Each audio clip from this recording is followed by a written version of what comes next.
야, 이 부장! 네가 부장이면 아니야? 뭐? 저 인간 저거 쟤 오늘도 술술 풀리고 안 먹고 회수 갔냐? 내일도 신체 상태로 출근하겠구만. 아유. 고려 생활건강 술술 풀리고 음주전 한포가 당신을 지켜드립니다.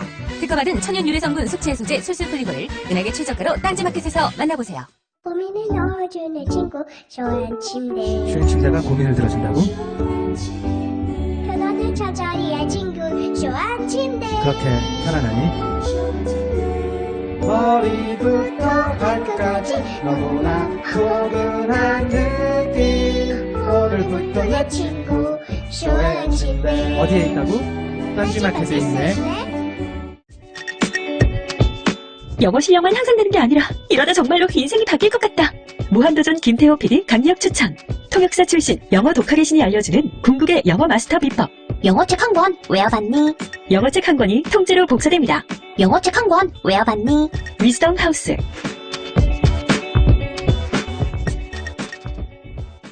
엄마, 나 가게 안 하고 싶은데. 너 가게 해봤니? 농식 만들어봤니? 인테리어는? 집기는? 일할 사람은? 운영은? 가게 자리는? 퇴근만! 너 돈이 있니? 난 요술램프 몬스터 셰프다. 네가 원하는 모든 것을 들어주마. 맛집의 맛을 똑같이 만들어줄 수 있어요? 맛뿐만 아니라 돈과 정말 모든 비법을 알려주겠노라. 이젠 걱정 고민 끝. 네이버 검색창에 몬스터 셰프라고 쳐주세요. 상담문의 02-458-8838 몬스터 셰프.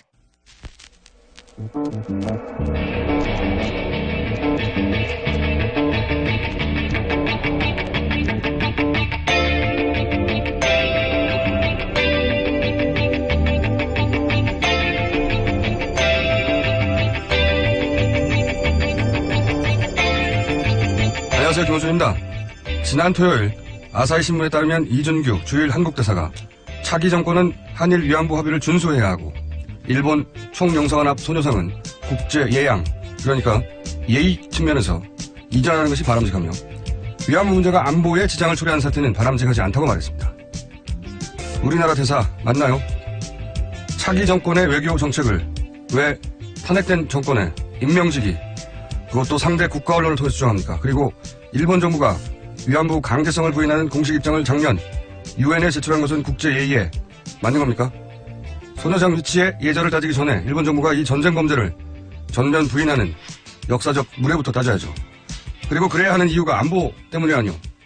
이렇게 명백한 사안에 대해서도 자국민을 지키지 못한 안보가 무슨 안보입니까? 아무리 미국이 한일 군사협정 때문에 위안부 문제를 해결하고 싶어 해도 그렇죠. 이렇게 우리 대사가 일본의 입장부터 챙겨주는 거, 이건 진보 보수의 문제가 아니라 제정신이 아니냐의 문제입니다. 김호준 생각이었습니다.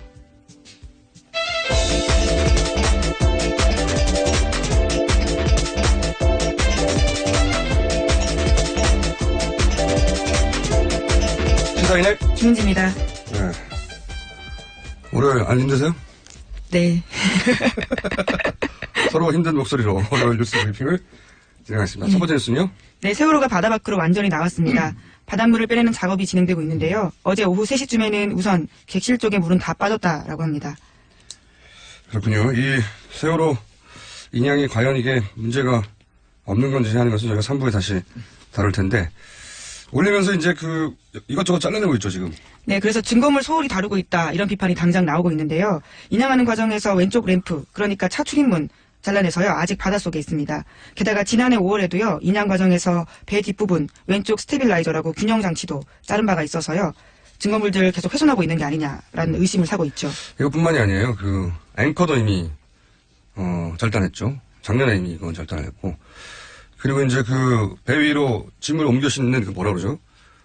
도르래 이렇게 줄 명칭을 모르겠네요. 예, 배에 대해서는 좀 약합니다. 다들 약하죠. 배 앞부분에 작은 크레인처럼 달려가지고 물건을 들어올리고 내리고 하는 그 도로래도 제거가 됐어요. 사실은 굉장히 많은 게 사전에 절단이 되고 제거가 된 상태인데, 인양하면서도 이제 스테빌라이저도 잘라내고 그리고 램프도 제거했고, 그래서 이제 유가족들은 이 증거물이 훼손되고 있다, 이렇게 계속 얘기하고 있는 거죠. 예. 네, 그동안의 해수부 태도를 보면요, 신뢰를 주지 못했기 때문에 가족들 입장에서는 온전한 선체조사 될 수 있느냐 의심할 수밖에 없는 상황인 것 같습니다. 게다가 이제 선체를 완전히 인양한 다음에도 3등분으로 또 절단한다고 하니까. 네, 그렇죠. 이것도 큰 문제죠. 네, 해수부가 지난해 8월에 발표한 내용인데요. 세월호가 다 올라올 경우에는 출입구가 바닥을 향해 있기 때문에요. 막힌 상태에서는 시신 수습과 사고 원인 조사 어렵다라면서요, 자르겠다라는 계획 발표했거든요. 이제 그런데 유가족과 세월호 특조위 같은 경우에는요, 일부에서는 침몰 원인 밝힐 증거가 사라지기 때문에 문제가 있다 이렇게 이야기하고 있죠. 이 문제는 지적이 됐는데 이미 작년에 그렇게 얘기를 했어요. 작년에 절단을 하겠다고 선체를 3등분으로. 하여튼 이런 전반적인 문제에 대해서 이제 앞으로 다음 정부에서는 단순히 해수부에 다 맡길 게 아니라, 왜냐면은 이런 결정들을 다 해수부 이름으로 했는데 해수부가 하고 싶어서 했는지, 그렇게 정부가 그렇게 가이드라인을 줬는지, 여기 정부는 청와대죠. 예. 모르지 않습니까? 예. 왜 이렇게 지체되고 이런 일들이 3년 동안에 걸쳐 벌어졌는지는 저는 세월호 특검을 출범시켜야 된다고 봅니다. 다음 정권에. 자, 다음 뉴스는요. 네, 검찰이 이번 주 초반 정도에요, 박근혜 전 대통령의 구속영장 청구 여부를 결정하는 방향을 가닥 잡았다라는 연합뉴스 아침 보도입니다.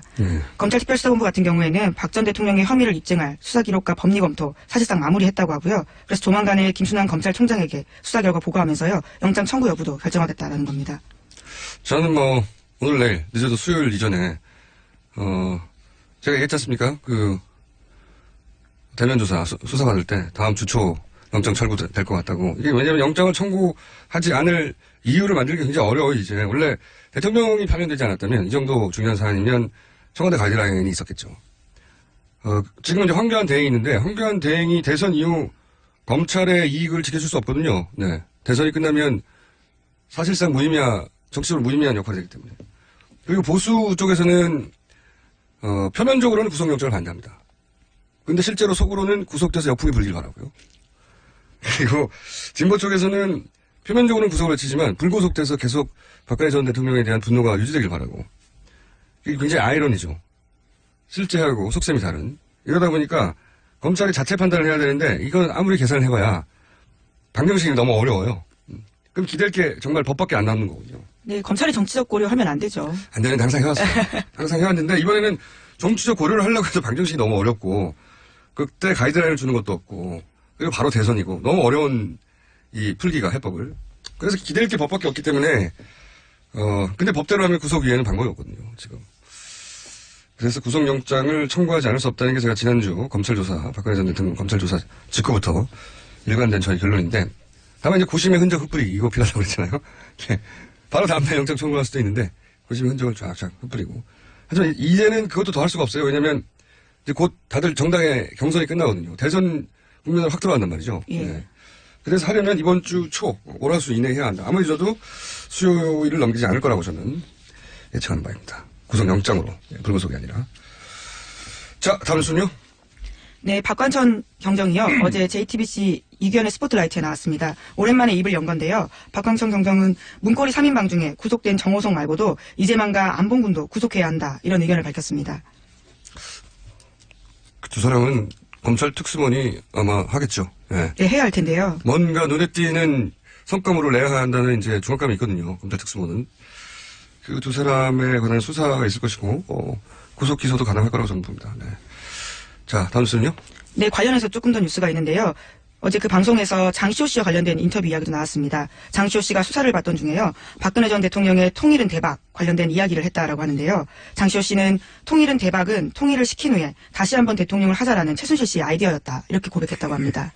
그러니까 통일을 박근혜 전 대통령이 시키고, 그 시킨 덕에 박근혜 전 대통령이 통일 한국의 대통령을 한 번 더 하겠다고 최순실 씨가 그런 아이디어를 냈다는 거죠. 네, 실제로 통일이 되면요, 개헌에 대한 이야기가 나올 수밖에 없잖아요. 이제 그러면 어떻게든 권력 구조를 바꾸는 상황에 대해서 이야기를 했다라고 이해할 수 있는 건데요. 우선은 장시호 씨의 이야기이긴 합니다. 주장이긴 합니다. 최순실 씨는 그냥 자기 마음대로 그랬어요. 네.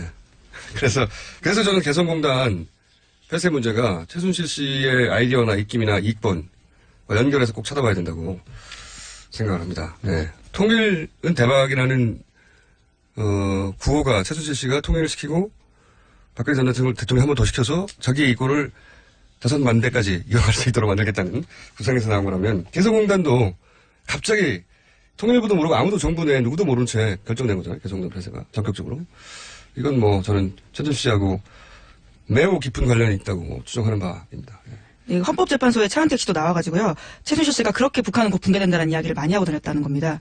그런 정권 최고만 가질 수 있는 정부에 대해서 계속 이야기를 했다라는 거죠. 본인이 정권 최고니까요. 본인 말이 다 정권 최고 극비니까요. 그러니까 통일을 된다는 계속 얘기를 했던 이유 중에 하나도 저는 이제 개성공단을 통한 ODA 사업 연계한 해외에서의 공단 이전, 대체 공단 이전과 그 부지를 통한 이권. 저는 이것 때문에 이거 선우가 그럴 거라고 추정하는데 특검을 따로 하면 밝혀지겠죠. 추가적으로. 아마. 최순실 씨 재산 환수 관련된 위원회나 이런 게 만들어지면 이 문제도 계속 다뤄줘야 한다고 봅니다. 자, 다음 뉴스는요. 네, 오늘부터 더불어민주당 대선 후보 순회 경선이 본격적으로 시작됩니다. 오늘은 경선이 호남에서 치러집니다. 이제 대선 관련해서 각 당의 일정들이 쫙 나오죠. 더불어민주당은 그렇고요. 네, 자유한국당 같은 경우에는요. 예. 대선 후보 선출을 위해서 그제 책임당원 현장 투표 실시됐습니다. 예. 책임당원 3만 4천 명 정도가 참여했는데요. 2012년에 비하면 절반에도 못 미치는 기록이라고 합니다. 자유한국당 지지자들 입장에서는 당도 갈라졌기 때문에 그래도 3만 명이 넘네요. 네. 자, 그리고 국민의당도 지금 경선이 벌써 2번 했죠? 예, 네. 2번 했죠. 예. 예, 그 두 번의 경선에서요, 모두 안철수 전 대표가 이겼습니다. 광주, 전남, 제주에 이어서 전북에서도 승리한 건데요. 호남 2연전 석권한 겁니다. 뭐 예상됐던 바고. 바른정당은 어떤가요? 네, 유승민 후보가 계속해서 이기고 있는데요. 4연승 기록하고 있습니다. 여기도 뭐, 그동안 언론에 발표된 여론조사 지표에 따르면, 그 승리가 예상되었었죠. 뭐, 아직 수도권을 하지 않았는데, 수도권이 절반이기 때문에. 아닙니다. 26일 수도권을 했습니다. 오늘 그래서 모바일 수도권 투표. 했어요? 예. 그래서 내일 후보가 선출됩니다. 수도권에서 역전할 거라고 양경필 후보가 주장을 해왔으나 안 됐군요. 네. 거의 확정되었다 이렇게 봐도 되겠네요. 예, 그렇죠. 네. 그리고 이제 이거 하다 보니까 순회 경선 후보 토론회 이런 거 한참 하거든요. 각 당의 토론회를 다 일부러 챙겨보는 분들은 없을 텐데, 예, 저는 봅니다. 저는 재미도 있고 해서 보는데 이 토론회가 그 토론하면 이제 논리적인 대결이라고 생각하는데. 예. 후보들도 그렇게 착각한 분들이 많아요. 그래서 꼭 상대방한테 이기려고 바득바득. 근데 원래 선거 토론회 하면은 자기가 지지하는 사람을 보는 이유는 자기가 저 사람을 선택하는 게 맞았다고 하는 이유를 찾는 거거든요. 확인받고 싶어 하는. 네. 예. 그래서 웬만하면 예뻐 보입니다. 그리고 자기가 지지하지 않는 사람에게서는 내가 지지하지 않을 이유를 다시 재확인하는 거예요. 그리고 내가 지지하는 후보가 토론에서 밀리면 몰아붙인 후보한테 감탄하는 게 아니고 미워합니다. 그래서 토론회로는 지지율이 거의 안 바뀌는 거예요. 예. 남는 건 이제 지지 후보를 정하지 않은 사람인데, 이 당내 경선에서는 이런 분들은 토론회를 또 안 봐요. 네. 그래서 당내 경선을 너무 많이 하면, 이 적대감, 피로감 이런 게 쌓일 뿐이다. 저는 그렇게 생각하는데, 근데 이제 후발주자들은 많은 토론을 원하죠. 그래서 토론으로 제압하면 이길 거라고 생각하는데 그건 착각이고. 지지 후보를 정하지 않은 분들이 토론회를 빌어서 보게 되는 건 본선에 가서죠, 본선에. 근데 이제 본선 토론회에서도 논리가 중요한 게 아닙니다. 이 TV는 감성 매체거든요.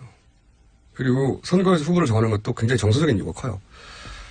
결국 가장 중요한 건 이제 표정, 말투, 상대 공격에 대응하는 태도. 흔히 이제 애티튜드라고 하죠. 그게 제일 중요하다. 그 관점에서 각 당 토론을 보면 굉장히 재밌습니다. 오늘 주시 이걸로 하죠. 네. 각 당 토론회. 대선이 얼마 남았으니까. 민주당이 지금 가장 핫한 편이죠. 당 지지도가 높고, 또 지지율 1, 2, 한 4위 다 있기 때문에, 여기가 가장 격한 편인데, 그래서 재미도 있어요, 지켜보는. 속도 타겠죠, 자기 지지자들이 갈리는 분들은. 근데, 원래 선거 때가 되면 굉장히 냉정하고 객관적인 사람들도 좀 미치거든요. 제가 오랫동안 많은 후보들을 봤는데 다들 미쳐요. 예. 당사자가 미친다는 말씀이시죠? 후보들이 미칩니다, 일단. 예. 후보들이 지켜보는 사람이 미치는 줄 알았어요. 저분이 맛이 간 것 같은데? 이런 느낌이 들게 하는, 이번 경선에서 다들 살짝 미쳐 있어요. 네. 가장 많이 미친 사람들은 역대 누구냐? 많습니다. 너무 많고요. 역대 제가 보기에 가장 안 미친 후보 중에 한 사람이 문재인 후보가 덜 미친 편이에요. 근데 안 미치는 게 반드시 좋은 것도 아니에요. 특정 후보에 대한. 어느 정도 미치는 게 좋아요. 왜냐하면 살짝 미쳐야지 자기 후보들을 격동시키는 힘이 있거든요. 문재인 후보는 그게 단점이에요, 거꾸로. 예. 살짝 미쳐줘야 되는데. 근데 또 너무 많이 미치면 안 되는데 너무 많이 미치는 분들이 많아요. 예. 하여튼 선거 때는 많이 미친다. 자유한국당은 홍준표 대 나머지 세 분의 구도로 지금 토론을 진행됩니다. 여기는 그 보수 유권자들보다는 전 진보 유권자들이 훨씬 이 토론을 보는 게 재밌을 거라고 저는 보는 게, 왜냐면은 홍준표 후보, 보수적인 후보인데 홍준표 후보조차 김진태 후보에 의해서 막 종북 아니야? 이런 정도의 공격을 받고 있어요. 네, 어제 북한이 국간이 아니냐 OX로 답하라고 엄청나게 네. 공격을 받았었죠. 국가보안법 있어야 되느냐 아니 없어야 되느냐 OX로 답하라고. 누가 더 많이 보수냐 이거 가지고 싸우거든요. 그래서 저는 진보 진영의 유권자들이 이걸 보면 신기할 것이다. 재밌다. 네. 국민당 토론회는 안철수, 손학규 두 분이 원래 이렇게 몰아치는 스타일이 아니다 보니까 좀 심심한 편입니다. 박주선 후보도 있습니다. 박주선 후보가 그 말 하려고 그랬어요. 그나마 각을 세우는데 이게 안 후보가 오늘 앞서가서 그런지 긴장감이 좀 없어요. 그게 단점이요. 차분하게 진행되는데, 긴장감이 너무 없다. 이게 단점이고, 뭐랄까요. 내용상 알찬 거는 제가 보기엔 바른정당 토론입니다. 후보자가 어차피 둘밖에 없잖아요. 둘이서 그냥 하고 싶은 걸 마음껏 해요, 그냥. 왔다 갔다. 두 분이 다 말이 또 조리가 있는 편이고, 콘텐츠도 좋은 편이라, 저는 개인적으로, 이 토론가 제일 재밌다 싶은데, 문제는 거의 아무도 안 보는 것 같아요. 그래서 좀 아깝다, 개인적으로. 특징들이 그렇습니다. 재밌는데 아무도 안 보거나, 점잖은데 긴장감이 좀 없거나, 아니면 자유한국당은, 이게 뭐지? 재밌고, 예. 재밌습니다. 좀 신기하다. 예, 각이 예. 굉장히 서 있죠. 연대에 대해서 어떻게 할지에 대해서 3대1로, 그렇고요. 예. 3대1로 싸우고 있습니다. 자, 이제, 앞으로 이제, 선거 관련 뉴스가 점점 많아지겠네요. 이제 얼마 안 남았네요. 네. 4월의 네. 마지막 주입니다, 오늘. 네, 이번 주 안으로 거의 웬만한 당은 후보가 아마 윤곽이 드러날거나 결정될 것 같습니다. 네. 알겠습니다. 오늘은 여기까지 하고요. 제가 이 토론에 진짜 재밌거든요. 배트 장면. 이번 주 안에 한번 말씀드려볼게요. 토론회 중에 진짜 재밌는 장면들이 있습니다. 지금까지 네, 시사인의 김은지였습니다. 감사합니다. 여성 여러분, 골반이 삐딱하면 허리가 아파요. 아랫배가 나와요. 골반이 바로서야 건강도 아름다움도 바로섭니다. 바디로직을 입으세요. 토크밴드의 입체적인 탄력이 틀어진 골반을 바로잡습니다. 간편하고 확실한 골반 교정 타이즈. 바디로직. 삐딱한 남성 골반에도 역시 바디로직. 바디로직의 효과를 못 느끼셨다면 100% 환불해드립니다. 자세한 환불 조건은 홈페이지를 참조하세요. 굶고 뛰고 땀 빼고 다 해봤다. 그래봐야 소용없었다. 다이어트는 결국 먹는 게 문제다! 동결건조 채소와 곡물, 단백질, 그리고 효소와 비타민, 미네랄로 만든 다이어트 전용 그린 스무디로 하루 한두 끼만 바꿔 드세요. 검색창에서 비타샵을 검색해주세요. 아무도 묻지도 따지지도 않고 가입하셨다고요? 보험은 너무 어려워요. 걱정 마십시오. 마이보험 체크가 도와드립니다. 1800-7917 마이보험 체크로 지금 전화주세요. 1800-7917 이미 가입한 보험이나 신규 보험도 가장 좋은 조건을 체크해서 찾아드립니다. 인터넷 한글 주소 마이보험.com 또는 카카오톡에서 아이디 검색 마이보험을 친구 추가하여 상담하실 수 있습니다.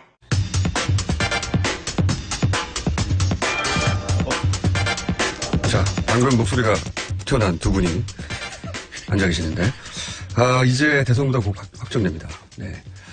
오늘 저희가 두 분을 모시고, 사실 이 두 분이 잘하면 앞으로 고정 코너가 될 수도 있습니다. 두 분을 모시고, 전국의 주요 현안을 한번 짚어볼까 합니다. 자유한국당의 원내수석 대변인 정영대 의원 나오셨습니다. 안녕하십니까. 네, 안녕하십니까. 근데 고정할 생각은 별로 없습니다. 그거는 저희가 결정하겠습니다. 자, 그리고 국민의당 수석 대변인 김경진 의원 나오셨습니다. 안녕하십니까. 김경진입니다. 네. 김경진 의원님은 고정하실 생각 있으시죠? 저는 힘 없습니다. 조그만 정당이다 보니까요. 네. 오라먹고 가라가고 그냥 시키는 대로 하겠습니다. 자, 아니 근데 정영대 의원님은 고정하실 생각이 정말 없어요? 네, 뭐 여러 가지 바쁘네요.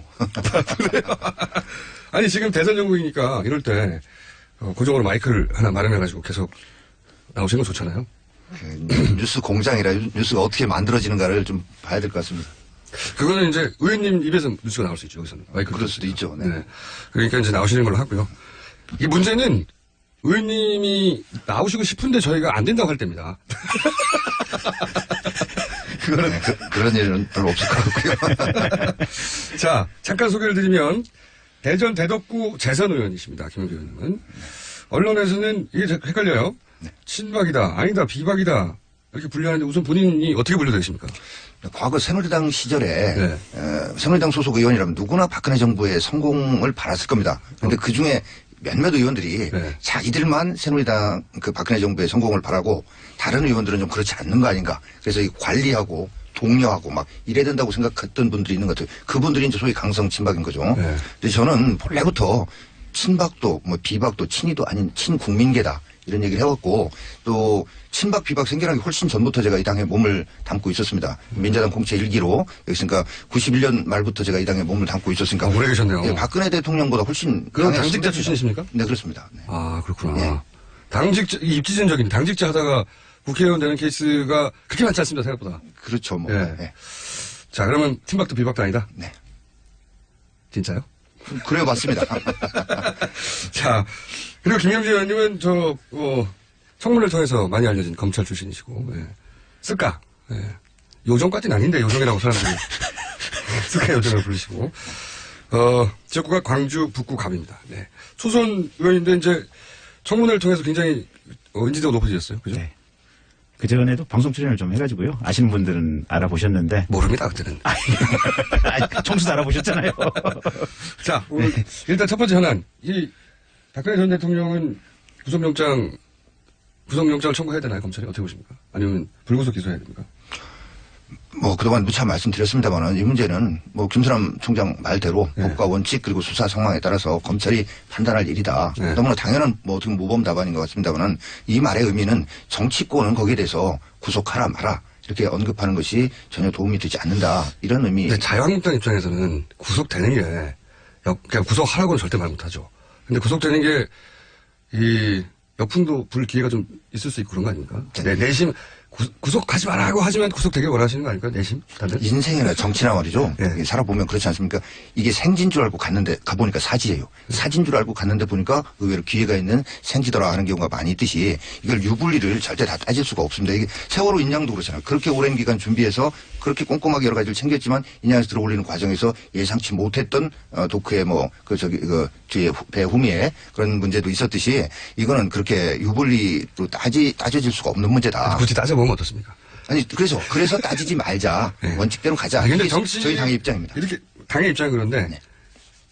생각을 한번 해보면 아무래도 이제 지금 변수가 너무 시간이 얼마 안 남았고 변수가 있어줘야 되는데 저희는 변수 중에 하나 이렇게 보는 거예요. 그렇게 유불리를 따지기보다는 이 문제가 계속해서 거론되는 것은 저희 당뿐만이 아니라 자유한국당뿐만이 아니라 국가적으로도 바람직하지 못하다. 이걸 계속 생각한다면 국민 중에 상당수 부분은 이 분노, 실망, 이런 것들이 감정적으로 이렇게 다시 살아나요. 또 반대쪽에 계신 분들은 그거에 대한 또 정반대의 감정이 살아나는데 이런 광장의 감정으로 어떤 선택을 하면 우리가 개인적으로도 감성적 선택을 하게 되면 후회하게 된다. 그래서 좀 정치권에서부터 이성적으로 우리 이제 이런 일이 벌어졌는데 이 일에 벌어진 원인이 뭐며 다시는 안 벌어지게 하려면 뭘 해야 되는가 이런 걸 얘기하자. 이게 저희의 입장입니다. 네, 당의 입장을 알겠고 객관적인 분석을 해보면 그러면 아무래도 유리하겠죠.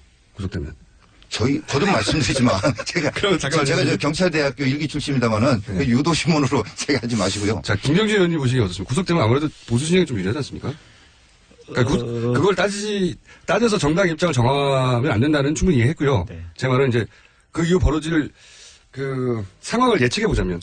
근데요, 이게 산이 높으면 물이 깊고 한쪽이 결집하면 또 다른 한쪽이 결집하거든요. 그러니까 사실은 각각 결집하고 싶은 욕망들은 있을 거예요. 조금 이미 다 이긴 판 조금 더 쉽게 이기고자 하는 이런 생각을 하면서 어느 쪽인가 한쪽이 결집을 시작하면 또 다른 한쪽도 결집할 거야 라고 생각하는 데도 있을 것이고 네, 그 차이가 없다? 있을 수 있을 것이고 네. 또 이번 기회에 어쨌든 조금 전체적인 상황은 안 좋지만 잔존 세력이라도 강하게 공고하게 규합을 해보자라는 생각을 하는 집단도 있을 것이고 여기서 잔존 세력은 묻지 마세요. 잔존 세력은 묻지 마세요. 어쨌든 여러 가지 관점에서 다양한 생각들이 있을 터인데 네. 정치권의 오딩은 공통돼요. 이건 뭐냐면 법과 원칙에 따라서 검찰이 처리를 해라. 그거 말고 제가 궁금한 거. 묻지 마세요.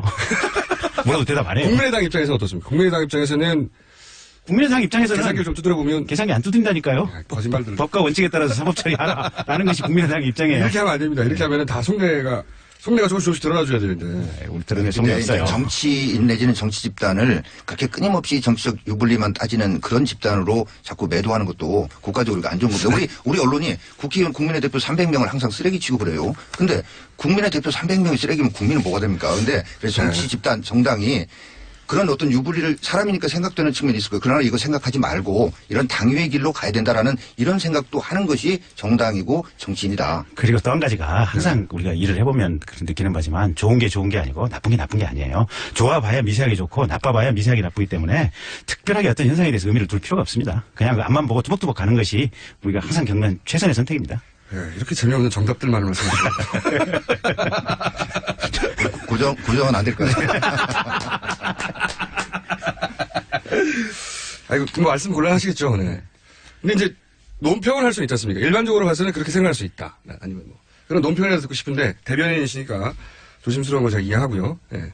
그렇지만, 보수 진영이 유리하겠죠?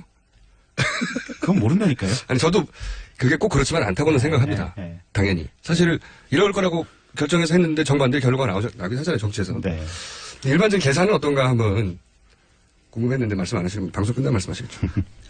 자, 이거 말고 자유한국당 입장에서 박근혜 전 대통령의 구속 여부 말고 자유한국당 입장에서 판을 흔들 수 있는 그런 계기는 뭐가 있을까요? 보시기에 단일화요?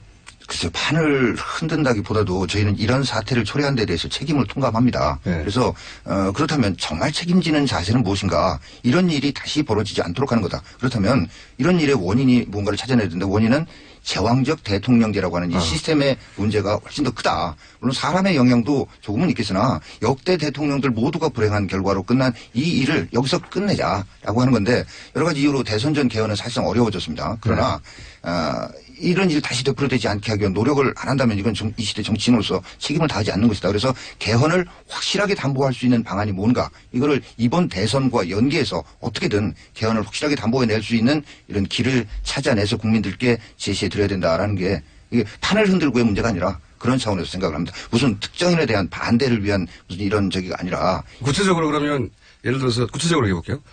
개헌을 필요하다고 생각하는 자유한국당과 바른정당과 그리고 김종인 전 대표 이런 분들과 연대 다른 연대라고 하든 단일화를 하든 힘을 모아서 후보하는 사람을 정한다 이거죠.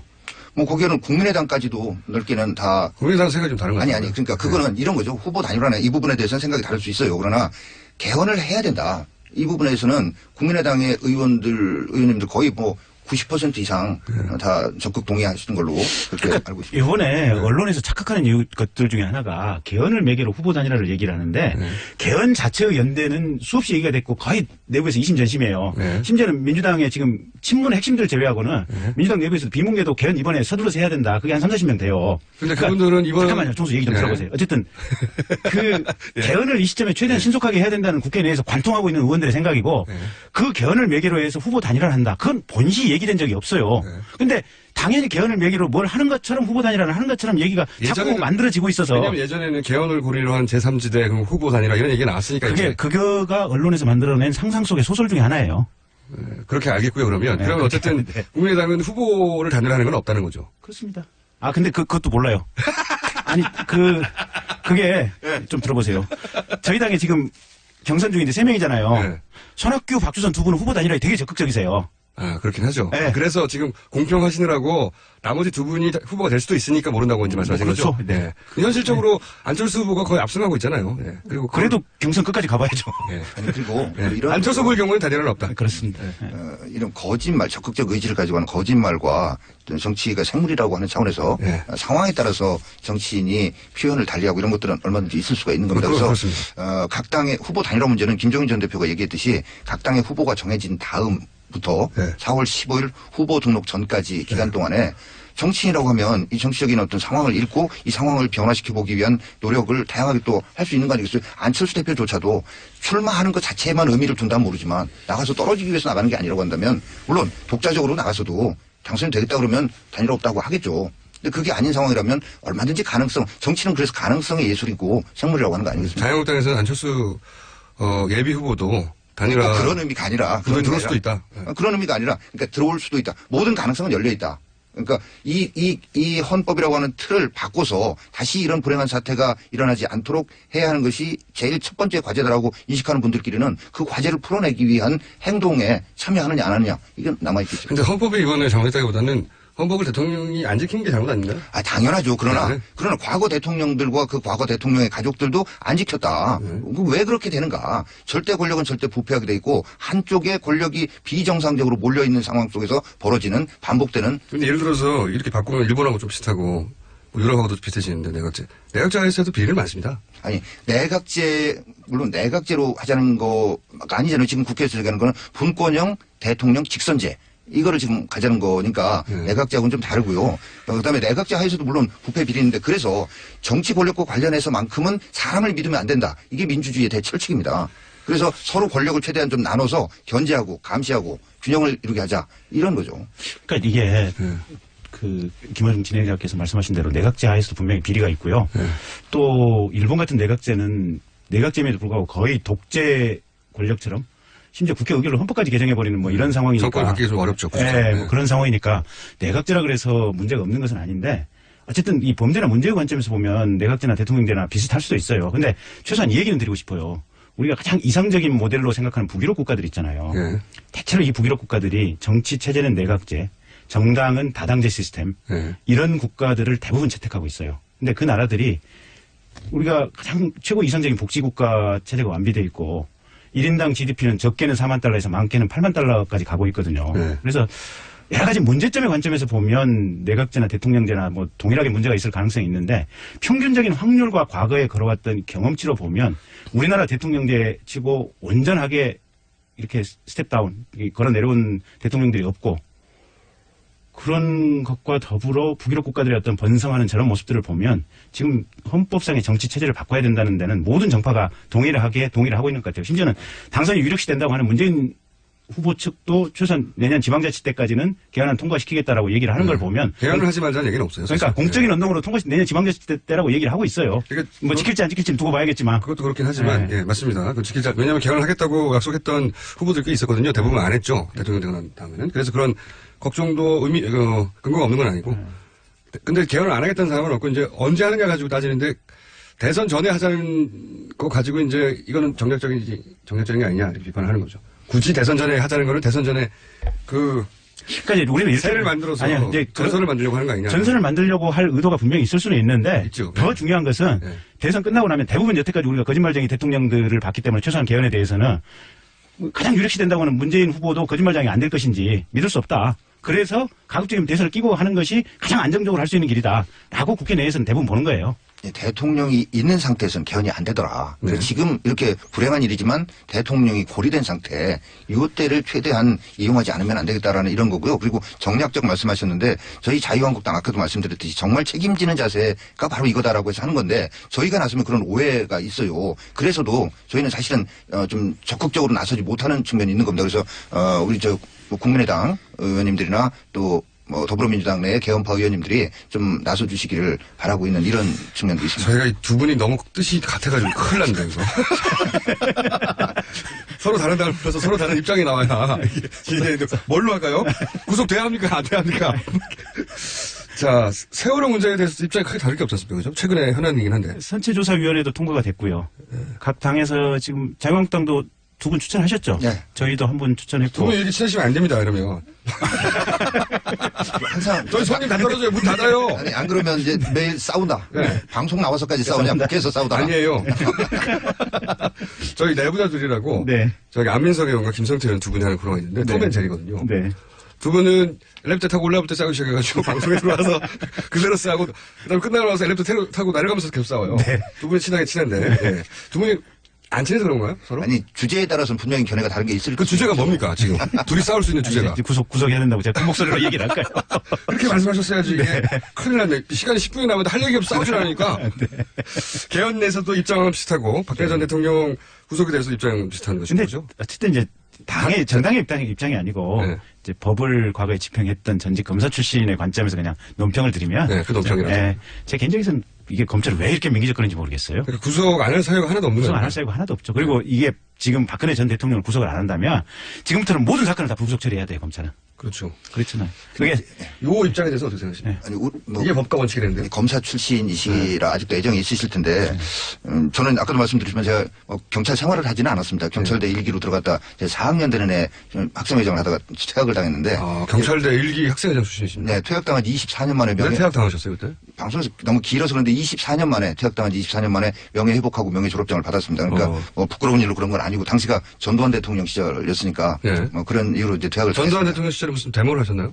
데모라기보다는 이제 경찰의 변화를 바라는 마음에서 그 안에서 아프락사스라고 하는 일종의 모임을 만들어서 이끌고 뭐 그랬던 것들이 원인이 됐죠. 근데 불온 서적 막 보고 막 불온 서적이보다는 불법 집회 막 하고 막 경찰 대학 내에서 세력화. 지금도 우리 사회가 좌우 간에 너무나 극심한 그래서 모든 걸 심지어는 세월호 사고 같은 국가적 불행한 일조차도 이념의 시각으로 바라보는 이런 불행한 게 대한민국의 현실입니다. 그래서 박근혜 대통령이 그렇지 않습니까? 글쎄요, 그 부분은 어쨌든 네, 그래서 퇴학을 왜 당하셨어요? 여기서 얘기하자면 길지 않겠습니까? 아니, 짧게 말씀해 보시죠. 의식화를 주도했다는 거. 그런 적인 그때도 바로 그런 거였습니다. 그러니까 제가 일주일 동안 조사를 받는데 경찰대 내에서 외부 대학과의 외부 대학 운동권 세력과의 연계를 밝혀라. 이걸 끊임없이 물었어요. 자생적으로 생긴 그냥 불합리함에 대한 경찰의 민주 경찰이어야 되는데 네. 국민의 경찰이어야 되는데 제가 들어가서 본 제가 8.1학번이죠 그러니까 네. 8.1학번의 시각으로 그 경찰대에 들어가서 3년을 다니면서 보니까 이거는 국민의 경찰이 아닌 권력의 경찰이 아닌가 이런 점이 내가 나가서 경찰 간부가 됐을 때 이런 시각만 갖고 나가서 되겠는가 이제부터라도 우리가 모임을 만들어서 이제 바른 국민의 경찰로서의 시각을 갖춰 나가자 이런 적이었지. 그때 당시에 유행하던 NL이나 PD 이런 쪽의 이념 성향과는 분명히 달랐음에도 불구하고 그 정도도 용납이 안 됐던 게 전두환 정권 시절이었죠. 그러니까 실제로 그런데 또 민주당으로 들어가셨어요. 그러니까 그게 저는 그래서 제가 안희정 지사에 대해서도 얘기를 하는 게 개인적으로는 제 고등학교 친구의 동생입니다만 안 지사가 이런 거예요. 안 지사가 분명히 NL 쪽에 위수김동을 얘기했어요. 위대한 수령 김일성 동지를 대학 때 달고 살았다. 그렇다면 전향하게 된 계기를 내지는 전향을 했다. 이걸 밝혀야 됩니다. 저 같은 경우에 제가 민자당 공채 1기로 들어가게 된 거를 어디에서나 얘기를 합니다. 근데 그게 어떤 딱 하나의 계기는 아니죠. 사람이 쭉 나이를 먹으면서 생각도 정리가 되고 그런 거지만 이론적으로 정리가 된 것은 뭐 이게 영어 써서 그렇습니다만 아무튼 지오바니 사르토리 교수가 쓴 2권의 어떤 책이 있었어요. The Theory of Democracy Revisited라고 하는 그런 책을 발음 안 좋으시군요.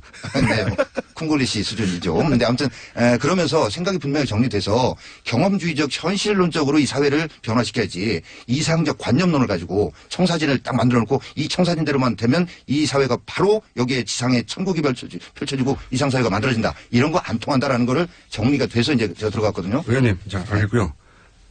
어쨌든 그런 경력을 가지고 계신 분인데 그래서 구속돼야 되나요? 아니 그래서 검찰이 지금도 이런 겁니다. 검찰이 지금까지 쭉 정치 권력에 대해서 늘 주파수를 맞추고 어떻게 하나 보려고 하고 있어요. 지금도 저는 크게 다르지 않다. 그래서 지금 민주당 더불어민주당 호남 경선이 내일인가요? 그전에는 결정 못합니다. 그러니까 이제 거기에 어떤 식으로든 영향이 미쳐지는 거에 대해서 알아서 좀 그런 것도 있다. 알아서 조심하는. 그래서 민주당 후보가 그 결정되기까지는 적어도 호남 경선. 거기 호남 경선이 결국 결정적일 테니까. 왜 그러죠? 호남 경선 왜 어떤 영향을 미치나요? 좀 모르겠어요. 민주당 후보가 결정돼야 검찰이 민주당 후보 눈치를 보고 결정한다는 얘기인 것 같은데. 아니 꼭 그런 의미는 아니고요. 검찰이 어떤 의미입니까? 머리 좋은 분들이 많아가지고 제가 볼 때 이런 거죠. 쓸데없는 것까지 걱정을 합니다. 그러니까 지금 어떤 결정을 하게 되면 그 결정이 민주당의 호남 경선 결과에 영향을 줬다라고 하는 이런 나중에 평가가 나오는 것에 대해서까지 너무 많이 나가시지 않을까. 저는 그렇게 봅니다. 그래서 어쨌건 이번 주 중에 근데 결정은 하지 않을까. 왜냐면 이번 주 중에 그러니까 구속돼야 되냐고요. 그 부분은 제가 말씀 몇 번을 드려야 되겠습니다. 앞으로는 이런 입장을 분명히 세워주셔야 되는데 단연은 안철수 후보가 만약에 후보가 된다면 없다. 네, 절대 안 한다고 본인이 공언을 하고 있으니까요. 여러 차례. 근데 안철수 후보조차도 당선되기 위해서는 막판에 어떤 문을 열 수도 있다 이렇게 보시는 거죠. 그런 정치에서 가능성은 늘 있는 것이다. 네, 이때까지 쭉 봐오신 바에 의하면. 네. 근데 그 전에 바른정당 자유한국당 김종인 전 대표 세세 연대는 이루어지는 확률이 굉장히 높은 거죠. 그 부분도 이제 노력은 하겠지만 확실하게 한다고는 못하죠. 그러니까 분명히 저희하고 바른정당은 대선 전 합당 가능성은 아주 낮다고 봅니다. 하지만 후보 간에 그 부분은 분명히 열려 있고 가능성이 쉽지 않은 것 같은데 옆에서 보면 있는데 안 되게 원하시죠. 있는데 안 되게 원하십니다. 아니 있는데 쉽지 않고요. 여기엔 지금 여기서 방송에서 상대당에 대한 결례가 될까봐 표현하지 못하는 여러 가지 이유가 또 있습니다. 그게 아무튼 바른정당은 저희로서는 바른정당을 최대한 조금이라도 자극하는 이런 것들에 대해서 굉장히 저희가 자제하고 있는데 아무튼 바른정당 후보를 근데 포기하기 쉽지 않지 않습니까? 포기한다기보다 이렇게 룰미팅 할 때도 쉽지 않을 텐데 그죠? 근데 이제 이런 점도 있습니다. 이거 말씀드리는 게 어떤지 모르겠습니다만 대선의 법정 선거운동 비용이 500억이 넘습니다. 500억이라고 하는 돈을 가지고 대선에 임할 수 있는가? 나중에 10%가 넘어야 절반 정도 환급받습니다. 15%가 넘어야 전액을 환급받는데 절반도 환급 못 받고 환급 전액 받을 가능성이니까 5% 정도 투표해가지고는 0원인데 환급이. 무슨 얘기인지 알겠는데요. 근데 이게 법정 선거 비용을 다 쓰라는 법도 없는 거고 법정 선거 비용 넘지 않는 범위 내에서 쓰라는 거 아니에요. 원래 법정 선거 비용의 의미가. 다 넘죠 보통. 근데 과거에 그랬고 이제 실제로 그렇다면 딱 각 가정에 보내는 공보 그다음에 각 시군구에 거는 현수막 이거 거는 데만 해도 엄청난 비용이 들어가요. 아니 근데 그게 지금 저희 국민의당도 의석으로 이렇게 이제 보조금이 나오잖아요. 정당 보조금. 저희도 한 100억 정도 나와서 그걸로 선거 치를 생각이거든요. 100억까지는 안 될걸요. 아니 뭐 그걸 위해서 치러야지 뭐 어떻게 하고 있어요. 방법이 없지. 근데 바른정당도 마찬가지지 뭐 다들 마찬가지 아닌가요? 대선을 직접 안 뛰어봐서 그러신 거 아닌가요? 아니 전국 정당인데 그럼 전국 선거 대선 아니 100억 정도는 저도 이제 실무 논지가 오래돼서 그런데 100억 정도로는 제가 말씀드린 법정 홍보물 이거 하기에도 부족. 아니, 할 수 있어요. 홍보물을 또 가가 후보 다 투입해야 되는 것도 아니고 요새 말 그대로 돈 쓰지 말고. 그러니까 법에 정해진 횟수만큼은 넣어야 될 거 아니에요. 미디어 선거라는 거 아니에요. 언론 나와서 토론회하고 뭐 그런 걸로 선거운동 하자는 거 조금씩 아니겠습니까? 올라오고 있는데. 그럼에도 불구하고 해야 되는 기본을 하는 거를 정해놓은 게 사실 법상 선거비용이거든요. 자, 막판에 이렇게 올라오시니까 제가 좀 오늘 진행하면서 다음 주 없애야 되겠다 이렇게 생각했거든요. 막판에 이렇게 올라오시니까 이게 약간 고민이 되네요. 자, 오늘은 여기까지 하겠습니다. 지금까지 자유한국당 정영기 의원님, 국민의당 김경진 의원님이었습니다. 감사합니다. 고맙습니다. 감사합니다. 김호준입니다. 3부에서 뵙겠습니다.